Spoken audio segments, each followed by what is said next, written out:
San Lucas y los cuadros de la Virgen.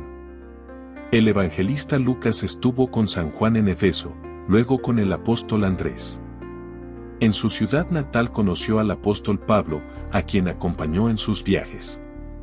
Escribió el Evangelio según consejos de Pablo y porque corrían falsos escritos acerca de la vida del Señor. Escribió su Evangelio 25 años después de la ascensión del Señor, la mayor parte por noticias de los que habían presenciado los hechos. Ya en tiempo de la resurrección de Lázaro lo he visto visitar los lugares donde el Señor había obrado milagros y hacer anotaciones. Estaba en íntima relación con Barsabás. Supe también que Marcos escribió su Evangelio por noticias de los que habían presenciado, y he visto que ninguno de los evangelistas, al escribir su libro, usó el escrito de los otros. Me fue dicho que si más hubiesen escrito, menos aún les hubiesen creído. Los milagros repetidos varias veces, no los han consignado, para no hacerlos largos. He visto a Lucas pintar varios cuadros de la Virgen, algunos de modo milagroso.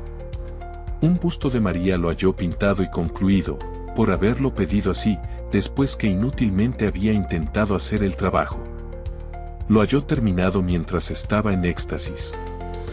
Está conservado en Roma, en Santa María la Mayor, sobre un altar en la capilla del pesebre a la derecha del altar mayor. No es, sin embargo, el original sino una copia del mismo. El original está aún en una pared, que se ha convertido en una columna, cuando se ocultaron allí, en un gran peligro, muchos objetos sagrados. Allí veo también huesos de santos y escritos de mucha antigüedad. La iglesia tiene 7 columnas. Está encerrado en el medio, a la derecha, de modo que el sacerdote, cuando dice Dominus Vobiscum, en el altar del cuadro de la Virgen, con su mano señala esa columna. Lucas pintó también la imagen de María de cuerpo entero, en traje de desposada. No sé dónde se encuentra ese cuadro. Otro cuadro donde aparece María en traje de luto, de tamaño natural, creo haberlo visto donde está el anillo de desposada de la Virgen, en Perusa. Lucas pintó a María mientras iba camino del Calvario para bajar a Cristo de la cruz. Esto sucedió de modo maravilloso. Cuando todos los apóstoles habían huido, María se encaminó al amanecer hacia la cruz, creo que con María Cleofás y Salomé. Lucas estaba en el camino y extendió un lienzo con el deseo de que quedara impresa la imagen de María. Encontró la imagen como una sombra diseñada y según esto hizo la pintura. Había allí 2 figuras, él mismo, con el lienzo, y María, de camino. No sé si Lucas obró así solo para obtener la figura de María en su lienzo, o porque era costumbre alzar un lienzo a las personas de luto, o para prestar a María un servicio como había querido hacer la Verónica con Jesús. Este cuadro pintado por Lucas lo veo como que aún existe en medio de cierta gente, entre Siria y Armenia. Estos no son realmente cristianos. Creen en Juan Bautista y usan un bautismo de penitencia cuando quieren purificarse de sus culpas. Lucas predicó en este lugar y obraba con el cuadro muchos milagros. Ellos lo persiguieron y quisieron apedrearlo. Con todo, se guardaron el cuadro de Lucas. Tomó consigo a 12 a quienes había convertido. Ellos vivieron en la cercanía de un monte, como a 12 horas del Líbano, hacia el oriente. En los tiempos de Lucas eran un centenar. Su iglesia la veo como una cueva en la montaña. Para entrar hay que descender. Por la parte alta se ven cúpulas, como se ven ventanas en la techumbre de una iglesia. He visto el cuadro de Lucas en otro tiempo. Yo creo que eran tiempos más modernos, porque en los de Lucas las cosas eran más sencillas. La iglesia me pareció más grande, las ceremonias me parecieron muy diferentes entre los habitantes. El sacerdote estaba sentado bajo un arco, delante del altar. El cuadro estaba colgado del techo. Había muchas lámparas ardiendo delante del cuadro, de modo que estaba ya oscuro y borroso. Ellos alcanzaban muchas gracias del cuadro y lo honran porque han visto maravillas por causa de él. Lucas fue martirizado siendo obispo, creo que en Tebas. He visto cómo lo ataban con sogas a un árbol de olivo y lo ultimaban a flechazos. Una flecha le dio en el pecho y su cuerpo se inclinó hacia adelante. Entonces lo ataron nuevamente y volvieron a flecharlo. Fue enterrado secretamente de noche.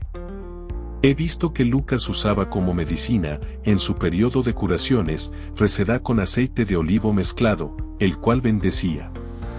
Ungía a los enfermos, haciendo una cruz en la frente y en la boca, y usaba también reseda seca con agua, que derramaba encima. Lucas fue discípulo del Señor, aunque no le seguía de continuo. Fue con Cleofás uno de los discípulos de Emaús. San Bernabé, Timoteo y Saturnino. Fue enviado Bernabé desde la iglesia de Jerusalén a Antioquía, donde predicó el Evangelio en compañía de San Pablo, durante un año, con mucho fruto espiritual, hasta que el Espíritu Santo, por boca del profeta, le confirió la misión, separada a Bernabé y a Pablo para la obra que les he encomendado. Después que recibieron la consagración episcopal fue Bernabé compañero de San Pablo por algún tiempo. Cuando se separó de él hizo varias excursiones apostólicas. Estuvo en Milán, donde predicó el Evangelio. En la isla de Chipre, su patria, fue apedreado por los judíos. Su cuerpo fue arrojado en una hoguera, pero no se quemó. Sus discípulos lo enterraron religiosamente. Cuando en tiempos del emperador Nerón volvió a encontrarse su cuerpo, hallaron una parte del Evangelio de San Mateo sobre su pecho. Ha escrito algunas cosas.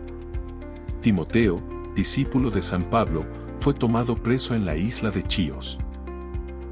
En el mismo tiempo que el apóstol San Juan se encontraba en cautividad en la isla de Patmos. Lo he visto siempre alto de estatura, moreno, delgado y pálido. En los viajes llevaba casaca oscura, que recogía en la cintura.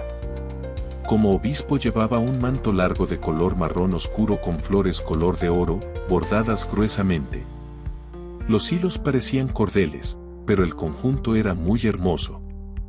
Tenía una estola en el cuello, un cinturón en el cuerpo y en la cabeza una especie de mitra baja, partida en dos. Era querido por todos. Tenía una comunidad de convertidos. Hasta los mismos soldados que lo rodeaban, lo querían. Había allí una mujer noble, cristiana, que había caído en grave culpa.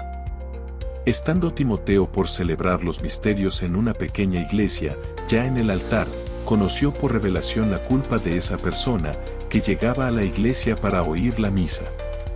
Salió entonces el santo obispo a la puerta e impuso a la mujer la penitencia de su culpa, impidiéndole la entrada. A consecuencia de esto, se levantó una persecución contra el santo. Fue desterrado a la Armenia, y libertado, antes que Juan no fuera de la isla de Patmos. San Pablo lo envió como obispo a Efeso. En esta ciudad fue muerto, porque había censurado enérgicamente los desórdenes de unas orgías celebradas esos días con máscaras, llevando los ídolos en las bacanales. Saturnino, que junto con el apóstol Andrés siguió a Jesús después del bautismo del Jordán, predicó después de la muerte de Cristo, en Tarso. Aquí estaba a punto de ser muerto por los paganos, pero se levantó un viento con tanto polvo, que llenando los ojos de los perseguidores, permitió a Saturnino huir de la ira de sus adversarios. Estuvo también en Roma con San Pedro y fue enviado por él a las Galias, allí estuvo en Arelat, en Nimes y en varias otras comarcas del país. En Tolosa se detuvo mayor tiempo y convirtió a muchos paganos, después de haber sanado de lepra a una mujer que se hizo cristiana. En Tolosa fue martirizado.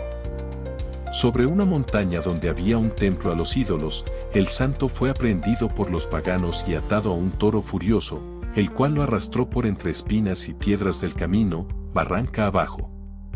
Cuando el toro furioso se detuvo, al caer del barranco, el santo tenía la cabeza partida. Así consumó su martirio. Su fiesta se celebra el 29 de febrero.